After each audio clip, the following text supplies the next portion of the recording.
Hello everyone, welcome to our YouTube channel 21 Academy. Today we are going to discuss chapter 15 from NCERT textbook class 10 Science Our Environment. So these are the topics we have to discuss in this chapter. The first topic is our environment, then ecosystem, food chain, flow of energy between trophic levels, ozone layer, formation of ozone molecules, depletion of ozone layer, garbage disposal, and some method of waste disposal. These topics are studied in this chapter. We have to done. Simple message for you: go green and save environment.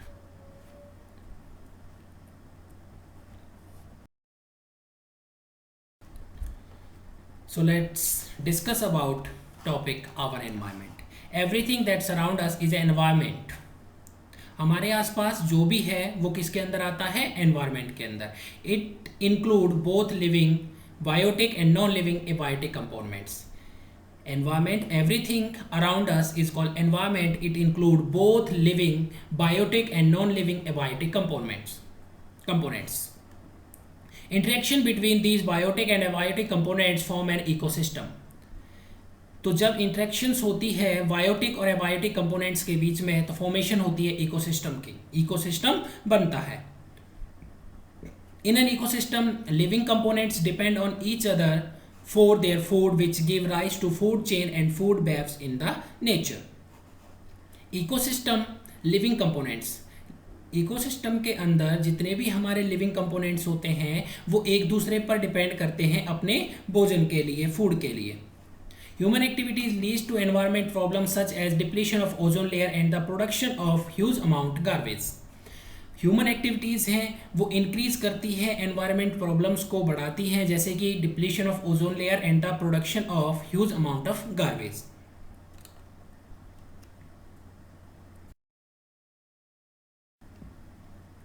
तो let's discuss about ecosystem. All the interacting organism in an area together with the non-living constituents of the environment form an ecosystem. अब हमारे पास जितने भी organisms होते हैं area के अंदर non living, वो इकट्ठे होकर एनवायरनमेंट के अंदर इकोसिस्टम की फॉर्मेशन करते हैं, जैसे कि forest, pond etcetera. Types of ecosystem, there are two types of ecosystem. First is a natural ecosystem and second is the artificial. Natural प्राकृतिक और artificial man made. Natural the ecosystem which exist in nature on its. ऐसे परितंत्र ecosystem जो कि nature में exist करते हैं naturally, जैसे कि फॉरेस्ट, लेक, ओशन, कि मनुष्य का इसमें कोई योगदान नहीं होता, वो ना इनको बना सकते हैं. तो ये क्या है? नेचुरल हैं. आर्टिफिशियल जिनको मैन मेड. एक man made ecosystem are called artificial ecosystem. जो मैन मेड इकोसिस्टम है जिन्हें इंसान ने बनाया है वो आते हैं आपके आर्टिफिशियल इकोसिस्टम के अंदर. For example crop, field, garden. Ecosystem को हम एक ब्रांच की फॉर्मेशन में रीड करते हैं. Ecosystem divide into biotic and abiotic components. Then biotic components are divide into three categories: producer, consumers and the decomposers. Consumers are also of three types: primary consumers, secondary consumers and the tertiary consumers. Abiotic components, example of abiotic components are air, water, wind, soil, temperature and the rainfall. In an ecosystem, biotic and abiotic components are include. Biotic components are divided into three categories: producer, consumers and the decomposers. And further, consumers are also divided into three categories. First one is the primary consumer, second is secondary consumer, tertiary consumers. Abiotic components, examples of abiotic components are air, water, wind, soil, temperature and the rainfall. Discuss deeply about the abiotic component and the biotic component. First we study about the abiotic components. What is abiotic components? All the non-living components such as air, water, land, light, temperature etc. from abiotic components. तो आप जो abiotic components के अंदर कौन कौन सी चीज़ें आएंगी? Air, water, land, light, temperature. These are come in the category of abiotic components. All the non-living components. Biotic components, all the living components such as plants, animal, bacteria, fungi from the biotic components. तो आपको एक simple सी बात याद रखनी है, वो है abiotic components में बायोटिक कंपोनेंट्स के अंदर सभी नॉन लिविंग चीज़ें इंक्लूड होंगी आपकी, लेकिन बायोटिक कंपोनेंट्स के अंदर लिविंग थिंग्स इंक्लूड होंगे। On the basis of nutritions biotic components are further divided into 3 categories. अब न्यूट्रिशंस के अकॉर्डिंग बायोटिक कंपोनेंट्स को 3 कैटेगरीज में डिवाइड किया गया है। फर्स्ट है consumer, first producer, second consumers. First, producers. All green plants and the blue-green algae can produce their own food using abiotic components, photosynthesis, hence are called producers. Producers से मतलब है उत्पादक, जो उत्पन्न करते हैं, प्रोड्यूस करते हैं नई चीज़ों को। अब हमारे पास जितने भी ग्रीन प्लांट्स हैं, ब्लू ग्रीन एल्गी हैं, ये अपना भोजन खुद बनाते हैं एबायोटिक कंपोनेंट्स को यूज करके। जैसे कि फोटोसिंथेसिस का प्रोसेस है, इसमें यूज होती है सनलाइट, और सनलाइट कौन से कंपोनेंट्स के अंदर आता है? एबायोटिक कंपोनेंट्स के अंदर आता है। Hence these are called producers. Second, consumers include all animals which depend on the producers directly और इनडायरेक्टली फॉर देयर फूड। सभी एनिमल्स को अगर हम एक कैटेगरी में रखें तो ये सभी एनिमल्स अपने भोजन के लिए, अपने फूड के लिए डायरेक्टली और इनडायरेक्टली तरीके से डिपेंड करते हैं प्रोड्यूसर्स पर। जो प्रोड्यूस करते हैं फूड को, उन पर डिपेंड करते हैं कंज्यूमर्स। और consumers are further divided into 4 categories. First is the herbivores. Plant eaters क्या करते हैं? ये प्लांट खाते हैं। एग्जाम्पल आपके पास goat and deer. Second is the carnivores, flesh eaters, जो कि मांस खाते हैं, tiger and crocodile. Omnivores eat both plant and animals. Eat both plant and animals, बहुत कॉमन डेफिनेशन है, हम 6 क्लासेस को पढ़ना शुरू कर देते हैं। Herbivores, carnivores, omnivores. Example humans and parasites live on the body of host and take food from it. Example lice. Living on the body of host, किसी दूसरे की बॉडी पर रहते हैं और अपना भोजन प्राप्त करते हैं। So these are the category of the biotic components. Abiotic components include non-living components like air, water, land, temperature. Biotic components include living components such as bacteria, animal, fungi. On the basis of nutrition, biotic components further divide into 3 categories. First one is the producers. All green plant and blue green algae make their own food by the process of photosynthesis. Consumers are depend on the producers directly or indirectly for their food. Further, consumers are divided into 4 categories: herbivorous, plant eaters; carnivorous, flesh eaters; omnivorous, eat both plant and animals; and parasites live on the body of the host and take food from it. Next is the decomposers. नाम से पता चलता है, decomposers include organisms which decompose the lead plants and animals. Example, bacteria, fungi. These help in the natural resources.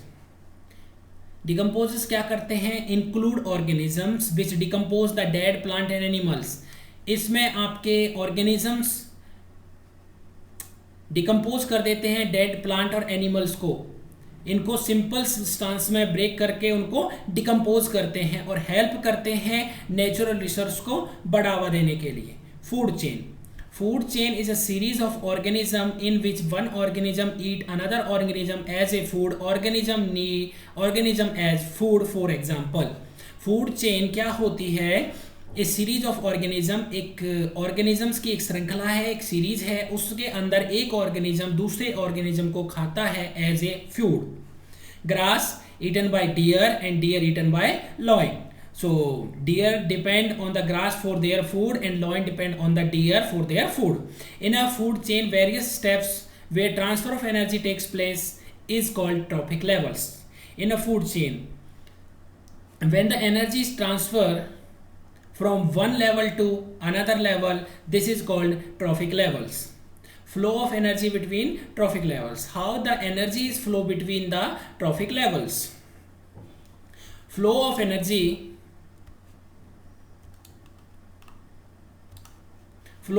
in a food chain is a unidirectional. अब जो energy का flow होगा food chain के अंदर यूनिडायरेक्शनल, एक ही direction में होता है. Green plant capture 1% of sunlight and convert into their food energy. Green plants हैं वो 1% सनलाइट को कैप्चर करते हैं और उसे कन्वर्ट कर देते हैं फूड एनर्जी में। 10% law, what is 10% law? Only 10% of energy is transferred to the next trophic level. The remaining 90% is used in the life process by the present trophic levels. तो 10% rule को हम ऐसे समझते हैं, एनर्जी ट्रांसफर होती है एक ट्रॉफिक लेवल से दूसरे ट्रॉफिक लेवल में, एक ट्रॉफिक लेवल से दूसरे ट्रॉफिक लेवल में एनर्जी ट्रांसफर होती है। तो हमारे पास यहाँ पर एनर्जी फर्स्ट ट्रॉफिक लेवल में 100% है, अगर वो सेकंड में जाएगी तो सिर्फ 10% ही एनर्जी ट्रांसफर हो पाती है। जो लेफ्ट 90% एनर्जी है वो यूज हो जाती है प्रेजेंट ट्रॉफिक लेवल्स में इन द लाइफ प्रोसेस। उस ही ट्रॉफिक लेवल के लाइफ प्रोसेस में उस 90% एनर्जी को यूज कर लिया जाता है। Only 10% energy is transfer to the next trophic level.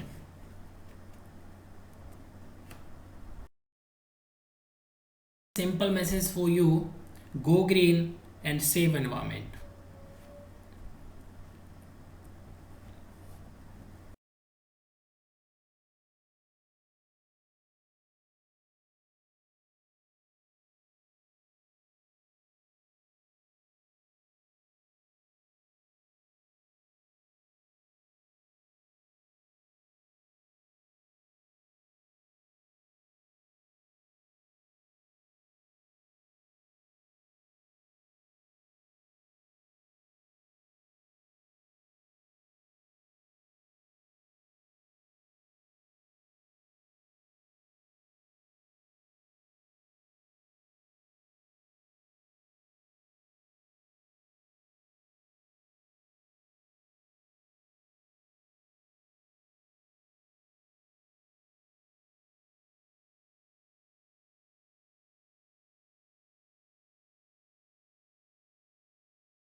So let's discuss about topic our environment.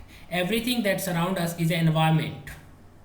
हमारे आसपास जो भी है वो किसके अंदर आता है? एनवायरनमेंट के अंदर. It include both living biotic and non-living abiotic components. Environment, everything around us is called environment. It includes both living biotic and non-living abiotic components. Interaction between these biotic and abiotic components form an ecosystem. तो जब interactions होती है biotic और abiotic components के बीच में तो formation होती है इकोसिस्टम की, इकोसिस्टम बनता है. In an ecosystem, living components depend on each other for their food, which give rise to food chain and food webs in the nature. Ecosystem, living components. Ecosystem के अंदर जितने भी हमारे लिविंग कंपोनेंट्स होते हैं वो एक दूसरे पर डिपेंड करते हैं अपने भोजन के लिए, फूड के लिए. Human activities leads to environment problems such as depletion of ozone layer and the production of huge amount garbage. Human activities हैं वो इंक्रीज करती है एनवायरनमेंट प्रॉब्लम्स को बढ़ाती हैं, जैसे कि depletion of ozone layer and the production of huge amount of garbage.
So let's discuss about ecosystem. All the interacting organism in an area together with the non-living constituents of the environment form an ecosystem. अब हमारे पास जितने भी organisms होते हैं area के अंदर non living, वो इकट्ठे होकर एनवायरनमेंट के अंदर इकोसिस्टम की फॉर्मेशन करते हैं, जैसे कि forest, pond etcetera. Types of ecosystem, there are two types of ecosystem. First is a natural ecosystem and second is the artificial. Natural प्राकृतिक और artificial man made. Natural the ecosystem which exist in a nature on its. ऐसे परितंत्र ecosystem जो कि nature में exist करते हैं naturally, जैसे कि फॉरेस्ट, लेक, ओशन, कि मनुष्य का इसमें कोई योगदान नहीं होता, वो ना इनको बना सकते हैं, तो ये क्या है, नेचुरल है. आर्टिफिशियल जिनको मैन मेड, एक man made ecosystem are called artificial ecosystem. जो मैन मेड इकोसिस्टम है जिन्हें इंसान ने बनाया है वो आते हैं आपके आर्टिफिशियल इकोसिस्टम के अंदर. For example crop field garden. Ecosystem को हम एक ब्रांच की फॉर्मेशन में रीड करते हैं. Ecosystem divide into biotic and abiotic components. Then biotic components are divide into three categories: producer, consumers and the decomposers. Consumers are also of three types: primary consumers, secondary consumers and the tertiary consumers. Abiotic components, example of abiotic components are air, water, wind, soil, temperature and the rainfall. In an ecosystem, biotic and abiotic components are include. Biotic components are divided into three categories: producer, consumers and the decomposers. And further, consumers are also divided into three categories. First one is the primary consumer, second is secondary consumer, tertiary consumers. Abiotic components, examples of abiotic components are air, water, wind, soil, temperature and the rainfall.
These oxygen atom combine with oxygen O2 molecule to form a ozone molecule. अब ये oxygen के atom जो free oxygen के atom है फिर से oxygen के साथ कंबाइन होकर ऑक्सीजन की फॉर्म ओजोन मॉलिक्यूल बनाते हैं. ऑक्सीजन O है, O फ्री मॉलिक्यूल ऑक्सीजन का, और O2 के साथ कंबाइन होकर बनाते हैं O3 और ओजोन का फॉर्मूला होता है O3. Depletion of ozone layer. Ozone layer के डिप्लीशन होने के क्या कारण है और कौन कौन से कदम गवर्नमेंट की तरफ से उठाए जा रहे हैं डिप्लीशन को रोकने के लिए. The decrease in the thickness of ozone layer over Antarctica was first observe in the 1985 and term as a ozone hole. तो पहली बार ओजोन लेयर की थिकनेस में, मोटाई में कमी आई वो जगह पर पता चला अंटार्कटिका में 1985 में, और इस चीज़ को नाम दिया ओजोन होल. 1985 में साइंटिस्ट ने सर्वे किया तो अंटार्कटिका में एक ऐसी जगह मिली जहां पर देखा गया कि ओजोन लेयर की थिकनेस है वो कम हो रही है, और इस चीज़ को नाम दिया ओजोन होल का. The decrease was linked to expensive use of synthetic chemicals like chlorofluorocarbon, which are used in the refrigerators, AC, fire exhaust, airplane spray, etc. This decrease was linked to. अब जो decrease, लगातार जो चीज़ें decrease हो रही हैं ozone layer की depletion में, तो इसमें जो सबसे ज़्यादा रोल है, जो सबसे बड़ा कॉमन फैक्टर है वो है क्लोरोफ्लोरोकार्बन. क्लोरोफ्लोरोकार्बन सबसे ज़्यादा इफेक्ट करता है ओजोन लेयर के डिप्लीशन को. तो इसको हम यूज़ करते हैं रेफ्रिजरेटर्स में, एसीज वगैरह में.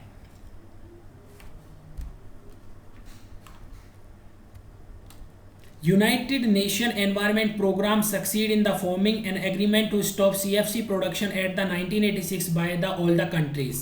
यूनाइटेड नेशन एनवायरनमेंट प्रोग्राम चलाया गया जिसमें ये निर्णय हुआ कि जो CFC का प्रोडक्शन है उसको सभी कंट्रीज के द्वारा रोक दिया जाएगा 1986 में. 85 में अंटार्कटिका में साइंटिस्ट ने ये खोजा कि जो थिकनेस है डिप्लीशन लेयर की वो लगातार कम हो रही है, और इसको नाम दिया ओजोन होल का. और ओजोन लेयर के डिप्लीशन का जो मोस्ट जो फैक्टर है वो है CFC chlorofluorocarbon. United Nation Environment Programme ने 1986 में बैन कर दिया गया प्रोडक्शन ऑफ CFC को सभी कंट्रीज के द्वारा. The garbage disposal. Improvements in the lifestyle have resulted in an accumulation of large amount of waste materials. हमारी लाइफ के अंदर तो इम्प्रूवमेंट आ गए हैं लेकिन उससे बहुत सारी प्रॉब्लम्स को, समस्याओं को जन्म दिया है. Improvement in our lifestyle has resulted in accumulation of large amount of waste materials. तो अब यहाँ पर बहुत ज़्यादा मात्रा में वेस्ट मटेरियल्स बाहर निकलते हैं. तो हम इनको कैसे रीयूज कर सकते हैं, इनका क्या करते हैं, तो उन चीज मेथड्स को हम पढ़ेंगे. Garbage contain following types of materials. Garbage के अंदर कौन कौन से मटेरियल्स पाए जाते हैं. तो गार्बेज के अंदर जो मटेरियल्स के टाइप्स हैं वो हैं आपके 2 type. First one is the biodegradable and second one is the non biodegradable waste. Garbage disposal divided into 2 categories. First one is the biodegradable and second is the non-biodegradable waste. So first we started with the biodegradable waste. Substance which can be decomposed by the action of microorganism are called biodegradable waste. Fruits, vegetables, cotton, jute, paper, etc. Biodegradable आपके वो substance होते हैं जो कि decompose कर दिए जाते हैं माइक्रो ऑर्गेनिजम्स के द्वारा. Example: fruits, vegetables, cotton, jute, paper. These all are biodegradable substance. These are decomposed by the action of microorganism. Second is a non-biodegradable waste. Substance which cannot be decomposed by the action of microorganism are called non-biodegradable waste. Plastic, polythene, metal, synthetic fibers, radioactive wastes and the pesticides. Biodegradable wastes are those substances which cannot be decomposed by the action of microorganism are called non-biodegradable waste. For example, plastics, polythene, metal, synthetic fibers, radioactive waste and the pesticides. These all are non-biodegradable waste. They cannot be decomposed by the microorganism. ये important है define करवाता है कि biodegradable और non biodegradable waste के में difference बताइए, define करिए। तो ये आप करेंगे इसको कि बायोडिग्रेडेबल वेस्ट क्या होते हैं और नॉन बायोडिग्रेडेबल वेस्ट क्या होते हैं। Waste disposal. अब जो ये वेस्ट इतना पैदा हो रहा है, इसका हम डिस्पोजल कैसे करें, इसका यूज करें, रिसाइकल करें, या इसको करके हम फिर से इसको एनवायरनमेंट से कैसे डिकम्पोज करें। अगर वो डिकम्पोज नहीं हो पा रहा है तो उसको हम कौन कौन से ट्रीटमेंट कर सकते हैं, तो उन मेथड्स के बारे में हम पढ़ेंगे। Biogas plant. Biodegradable waste cannot be used in biogas plant to produce can be used in biogas plant to produce biogas and the manure। जो बायोडिग्रेडेबल वेस्ट होते हैं, बायोडिग्रेडेबल हमने पीछे बताया अभी कि डिकम्पोज हो जाते हैं, इनको हम यूज कर सकते हैं बायोगैस प्लांट में, जिससे हम प्रोड्यूस कर सकते हैं बायोगैस और मेन्यूर खाद का। नेक्स्ट है sewage treatment plant. The drain water can be cleaned in a sewage treatment plant before adding it to rivers। अब हम क्या करते हैं कि जो सीवेज वाटर होता है उसको हम ऐसे रिवर्स में ऐड कर देते हैं, तो उससे क्या होगा कि जो रिवर्स का वाटर है वो भी खराब होता है। तो इसके लिए हम क्या कर सकते हैं, सीवेज ट्रीटमेंट प्लांट बना सकते हैं। हम उस ड्रेन वाटर को क्लीन कर सकते हैं, फिर उसको हम रिवर्स में छोड़ सकते हैं, या फिर और किसी पर्पज़ के लिए हम यूज कर सकते हैं। Next is a landfill. The waste are burned in a low-lying areas and are composted by rolling and the bulldozers। अब लैंड फिलिंग, जहाँ पर हम जरूरी नहीं है हर चीज़ को लैंड को फिल करने के लिए हम सॉइल का या फिर कोई और थिंग का यूज़ करें। हम वेस्ट डिस्पोजल का भी यूज़ कर सकते हैं, जहाँ पर खाली स्थान है, खाली जगह है, उन चीज़ों को भरने के लिए रोलर और बुलडोजर्स का यूज़ करके। Composting। Organism waste are filled in a compost pit and covered with a layer of soil after about 3 months garbage change into manure। Composting मतलब इसकी हम खाद बना सकते हैं। जो ऑर्गेनिक वेस्ट होता है उसको हम एक किसी गड्ढे के अंदर भर दें और उसको हम कवर कर सकते हैं एक मिट्टी की हेल्प से, और 3 महीने के बाद अगर हम उस चीज़ को देखते हैं तो वो चेंज हो जाता है, मैन्यूर में खाद बन जाता है। उस खाद का हम उपयोग कर सकते हैं अपने घर में प्लांट वगैरह में डालने के लिए। इसके क्या फ़ायदे, 2 फायदे होंगे। एक तो जो वेस्ट डिस्पोजल है वो ख़त्म हो जाएगा, दूसरा हमें इससे खाद भी मिलेगी और उसको हम प्लांट्स में यूज कर सकते हैं। Recycling. Non biodegradable waste are recycle to make a new items. जो नॉन बायोडिग्रेडेबल वेस्ट डिकम्पोज नहीं होंगे, एनवायरनमेंट में ऐसे ही पड़े रहेंगे, तो इनको हम रिसाइकल कर सकते हैं। रिसाइकल करके फिर से हम इनको कोई नई चीज़ बना सकते हैं। हमारे पास प्लास्टिक है या फिर पॉलीथीन वगैरह है, इनको हम रिसाइकल कर सकते हैं और रिसाइकल करके इनको कोई और नया आइटम इनका बनाया जा सकता है। Reuse. It is an conventional technique to an item again, example newspaper for envelope. एक बहुत ही कन्वेंशनल टेक्निक है, इसका हम यूज कर सकते हैं। फिर से रीयूज, एक चीज़ हमने यूज कर ली फिर से हम उसको यूज कर सकते हैं। एग्जांपल हमारे पास न्यूज़पेपर का है, न्यूज़पेपर आया पेपर की फॉर्म में, हमने उसको रीड कर लिया, रीड करने के बाद वो वेस्ट है तो उसका क्यों ना एनवलप बना दिए जाएं। एनवलप बनाएंगे तो उसका फिर से रीयूज हो गया। तो मेथड्स हमारे वेस्ट डिस्पोजल के लिए हैं biogas plant, sewage water treatment, landfilling, composting, recycling and reuse. Academy team, save environment for future generation. Thank you.